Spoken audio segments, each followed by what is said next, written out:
ଜଗନ୍ନାଥ ସାଙ୍ଗମାନେ ଶୁଭ ସକାଳ। ଆମେ ସକାଳ ଆମ କର୍ମକ୍ଷେତ୍ର କୁ ବାହାରି ପଡ଼ିଲୁ। ଯେହେତୁ ବର୍ଜ୍ୟ ଓହ୍ଲା ହେଇ ପଡ଼ିଥିଲା, ତଳେ ପାନ ଲାଗିଥିଲା, ମାଟି ଦିଆହେବ, ସେଥିପାଇଁ ମାଟି ପୁରା ହଣା ହେଇ ରେଡ଼ି ଯାଇଛି। କଣ୍ଟିନ୍ୟୁଅସ୍ଲି 3 ମାସ ହେଲାଣି ବର୍ଷା ହେଉଛି, ମଝିରେ ଯୋଉ ପାଗ ଦେଉଛି ବହୁତ ଜୋରେ ଖରା ହେଉଛି, ସେଥିପାଇଁ ବର୍ଜ୍ୟ ବହୁତ ନଷ୍ଟ ହେଇଗଲାଣି। ଆମେ ମାଟି ତଳୁ ଟିକେ ଗୋଟେ ପାନ ଭାଙ୍ଗି ଦେବୁ, ତାପରେ ମାଟି ଦିଆହେବ, ଔଷଧ ସିଞ୍ଚନ ହେବ।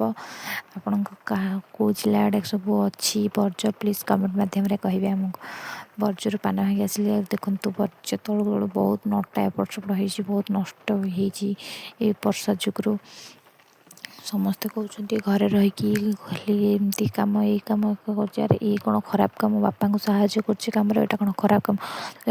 ସମସ୍ତେ ଦୁନିଆ ଅଲଗା ଅଲଗା ପ୍ରକାର କଥା, ସମସ୍ତଙ୍କ କଥା ନେଇ ବଞ୍ଚିବ ନା ଶୁଣିକି ବାସ୍ ଖାଲି ବେଳେବେଳେ ମନ ଦୁଃଖ ହେଉଛି। କ'ଣ କରିବା, ମନ ଦୁଃଖ ହେଲେ ମନକୁ ବୁଝେଇ ଦେଉଛି ଆଉ। ଛାଡ଼, ସମସ୍ତଙ୍କ କଥା ଶୁଣିକି ବି କିଛି ଲାଭ ନାହିଁ। ଆମେ ଲାଗି ପଡ଼ିବା ଆମ କାମରେ, ପାନ ଭଙ୍ଗା କାମରେ। ପାନ ଭଙ୍ଗା କାମ ସରିଲେ ବହୁତ କାମ ଅଛି। ମାଟି ସିଞ୍ଚନ ହେବ, ପୁଣି ଘରର ରୋଷେଇ କରିବାକୁ ପଡ଼ିବ ମୋତେ। ପାନ ଲୁଡ଼ା କାମ ସରିଗଲା, ବେତା ଟୁକିଟେ ଥୁଆ ହେଇଛି, ମାଟି ଥୁଆ ହେଇଛି। ମୁଁ ସବୁ ଖାଇକି ପକାଇଥିଲେ ବାସନ, ବାପା ମୁଁ ମାଜିଦେବି, ଟିକେ ରୋଷେଇ କରି ତାଙ୍କ ପାଖକୁ ଯିବି ମାଟି ଦେବା ପାଇଁ।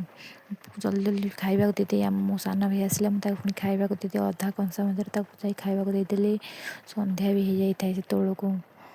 କାମ ସାରି ଖାଇବା, ମୁଁ ସନ୍ଧ୍ୟାରେ ଯାଇ ପହଞ୍ଚିଲା ବେଳକୁ ଦେଖିଲା ବେଳକୁ ଏମାନେ କି ରୂପ ଧରିଛନ୍ତି। ମୋ ଦାଦା ଉପରେ ମୁଁ ଦେଖି ତ ପୁରା ଭୟ ହେଇଗଲି। ଆପଣ ଦେଖିଲେ ବି ବହୁତ ଜୋର ଡରିଯିବେ। ଦେଖ କି ରୂପ ଏ ପିଲା ହେଇଛି ରାତିରେ, ଭଗବାନ! ମୁଁ ତ ଦେଖି ଡରିଗଲି, ଆପଣମାନେ ଡରିଲେ